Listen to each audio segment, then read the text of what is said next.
friends! As you know, we've been talking about our feelings and our emotions all this whole month of May, and today we're going to read a story called Grumpy Monkey by Suzanne Lang. You can see just by the look on his face, he looks pretty grumpy. Let's see what happens.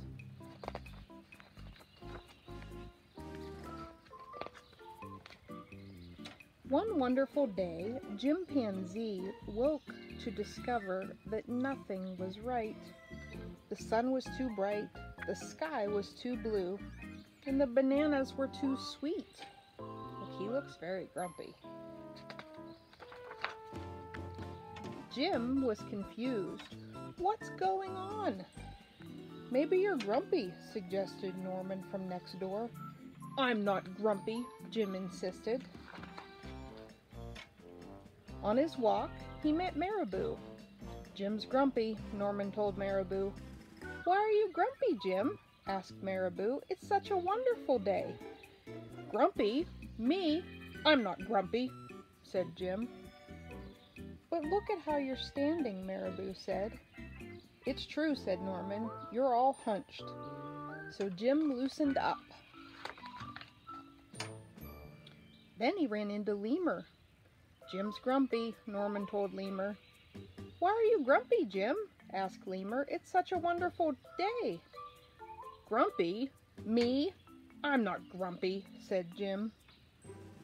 Your eyebrows look grumpy, said Lemur. It's true, said Norman. They're all bunched up. So Jim raised his brow. You see here he's trying to raise his eyebrow. Then he tripped over Snake.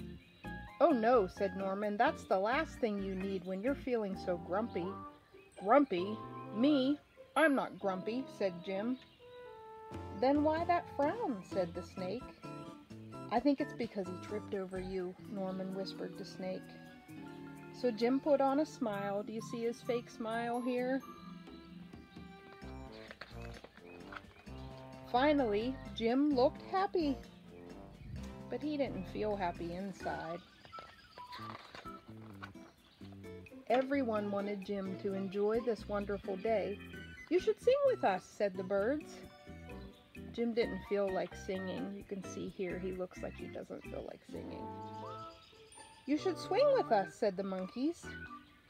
Jim didn't feel like swinging. I know I have days like that sometimes. You should roll with us, said the zebras.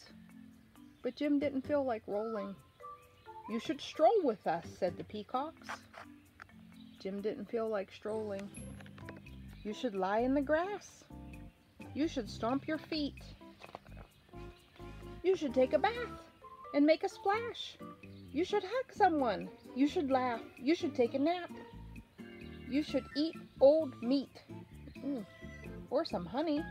You should jump up and down. You should sit in the sun. You should dance.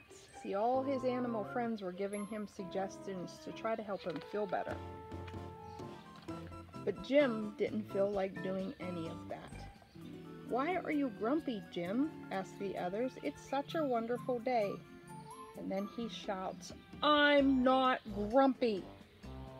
And he shouted as he beat his chest. And he stormed off. You see there he's leaving. He seems pretty grumpy to me. How about you? And then Jim felt sorry. A little sorry for shouting at everyone, but mostly sorry for himself. I guess I am grumpy, he sighed. And just as he was starting to feel really sad, he came upon Norman. Norman was slumped, and his eyebrows were bunched up, and he was frowning. What's the matter? Why are you grumpy? Asked Jim. No, I danced with Porcupine, said Norman. Uh-oh, see, you got some porcupine quills in his behind. Are you okay? Asked Jim. It hurts, but I'll probably feel better soon enough, said Norman. Are you still grumpy? Yes, said Jim, but I'll probably feel better soon enough too. For now, I need to be grumpy. "It's a wonderful day to be grumpy," said Norman, and Jim agreed. And he already felt a little better. See, sometimes we feel grumpy and we really don't have a reason to, and that's okay. And it's great that Jim's friend Norman came alongside of him and decided that they would be a little bit grumpy together, but they both knew they would feel better soon. So we remember, when we feel that way, it doesn't always last. And soon enough, we have friends come along with us and we feel so much better. Have a great day, everyone.